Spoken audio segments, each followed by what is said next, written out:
Thank you very much, Marco. I think those were very valuable lessons to be shared. Now we welcome Siepke from the Netherlands Institute for Sound and Vision. She's working there as research communication specialist for research and cultural heritage, especially, and she has been involved in a very interesting scenario related very much to curation, as Marco already mentioned, a virtual museum visit through social VR. So Siepke, you have the floor. Yeah, thank you so much. It's like a nice introduction. Hello, everyone. Yeah, I'll be talking today about the second pilot of the use case scenario about fashion, which was presented last June. We focused on like innovative reuse for the project.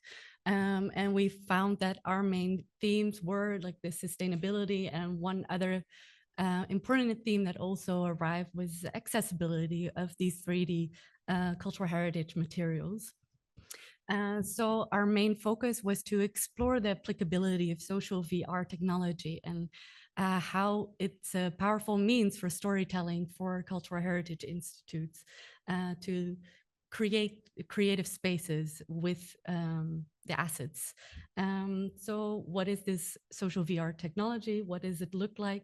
It's a volumetric video system of these cameras that create an identical virtual version of the visitor. So people can see themselves in the virtual space and each other talk with one another without actually seeing or being close to one another. And so being far apart physically, still being able to interact in the same space together. This is a bit of a zoom out of the installation. And here you can see like the space that was needed was like a 4x4 space where people would be well perceived by the video cameras. And we had a room divider to sort of simulate the distance that people would have in the physical space. Here's also an old map that we made for the first version to sort of separate it. But so you can see the kind of space we had in the museum for this installation. Yeah, it's like it was also based on like a previous version. This was a version made for the Mediascape XR project that was mainly focused on presenting audiovisual heritage material. So for this rendition, really the task was also to find a good way for the 3D material to be presented. And we needed quite a team for that. This is everybody who joined. These were like the technical experts for the installation itself, but also the VR development, the story development, curation. How are we addressing the technical aspects and the story aspects to have it land at the right audience with the reaching the people that they understand what the experience is. So who are the people that we're trying to reach? We had quite a like an audience that we were able to reach, because we have a general public, of course, at Sound and Vision. We had experts invited from cultural heritage, fashion experts, and tech experts who have like quite a diverse interest and a quite diverse sort of perspective on how to address this. So we try to find a way to navigate this storyline so it would be accessible and like well received by anybody who would want to experience the installation. This is like the overview that was made by Europeana through the evaluation. So this was for us hindsight information, but we did already estimate where we kind of assumed people wouldn't know anything, which is also in hindsight reflected by the overview, where like about like 65% is like somewhat or unfamiliar with VR and XR, which created quite a hurdle for this specific installation. So we needed people to be educated while they are visiting the installation. So educated on the VR technology, the technical rules of the equipment, and of the VR space. And people have a known knowledge of what museums, how museums work. There's a assumed knowledge, then they also needed to unlearn that or relearn that for the virtual space. So how do we like combine the technical, the story and everything with what material? So these are the pieces that we collected from 3 different museums. It was a beautiful collaboration between the Zaansmuseum, Centraal Museum, and Kunstmuseum Den Haag. And you can already see that there was a timeline that we could address for this storyline.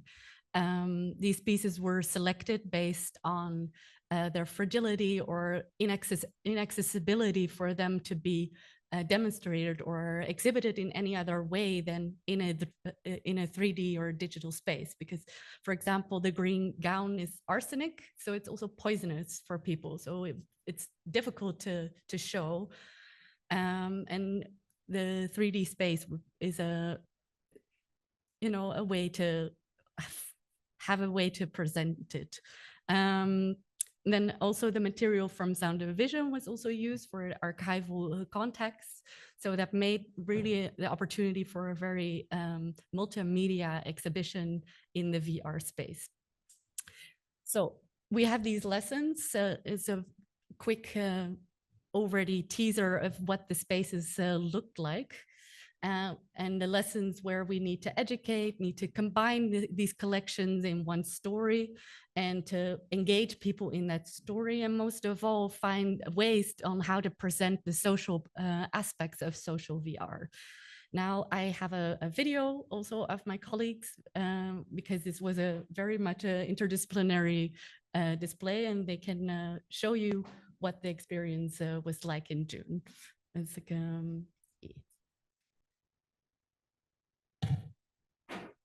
doing.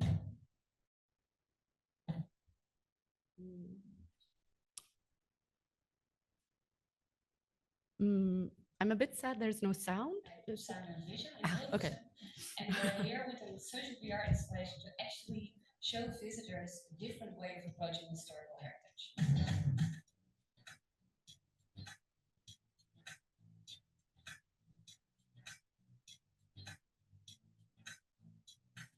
Social VR is special because you can experience things with other people. So you go into virtual reality world. Usually you're there alone, but with social VR you're there with somebody else. And most of the people always go to museum with somebody else. So we thought that it's really important also for the virtual version of the exhibition to be a social event. And go together, create new bonds, maybe find new friendships, get closer together.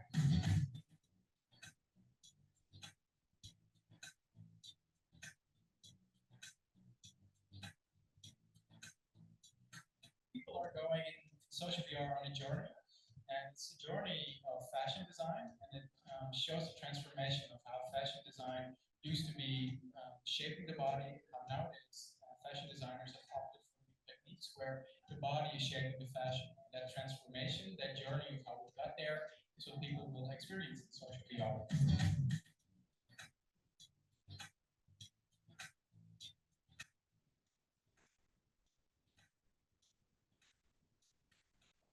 We're in one spot testing social VR, but in the end, I think the purpose of social VR is that you can actually broaden your spectrum. So imagine having one person in Rome in a museum going into the same experience as people here in Hilversum, seeing the same things, having a connection between each other. So I think if you go international, if you can have this shared experience all over the world, it will definitely make people connect in different ways to art.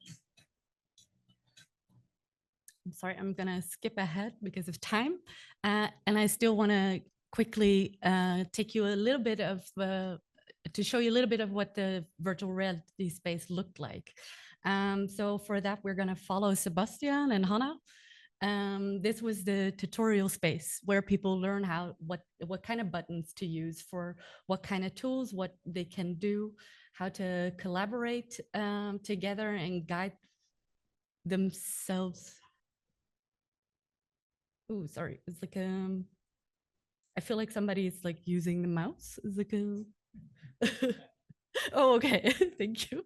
It's like a, it's like, okay. Um, can I start the slideshow again, or it's like, okay, it's like a,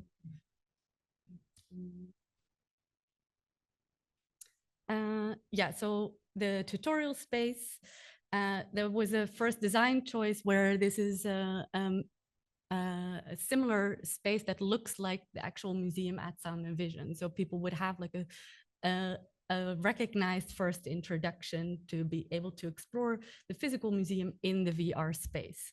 And they had like these tools going toward the point where they first have their social event to go to the next room.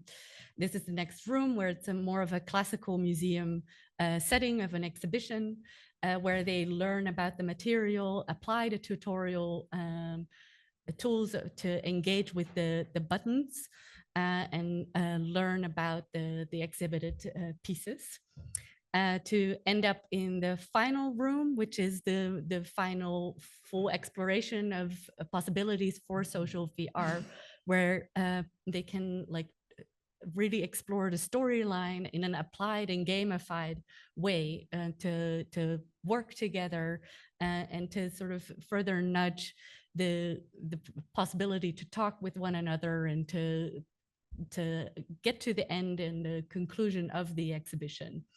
A short evaluation. I have some excerpts, but I think lessons learned. There were some strengths because you have a virtual reality space. It's very explorative and for the potential for such an exhibition. The cooperation was very interdisciplinary, so there was a lot possible. And as I earlier said, the sustainability and accessibility for the cultural heritage, the pieces made it a very interesting way to have this opportunity for these pieces to be exhibited in this way. And it was very engaging for audiences. So we had very, very positive feedback. Some weaknesses as well. It's expensive, it's time intensive, because for both the people to get into the VR space, because they need to have this hurdle of like being educated. And as the cooperation and the interdisciplinary exchange is powerful, there's also a lot of diverse expertise needed to get this installation presentable. And I want to finalize with a quote my colleague gave me, which was a nice sort of summary for what the social VR felt like, where Frank Lown says these kinds of situations are basically operas made out of bridges. So there's a lot of process that needs to be done. And I have a QR code to our website of the fashion scenario for anybody who's interested in learning more about this. So thank you so much.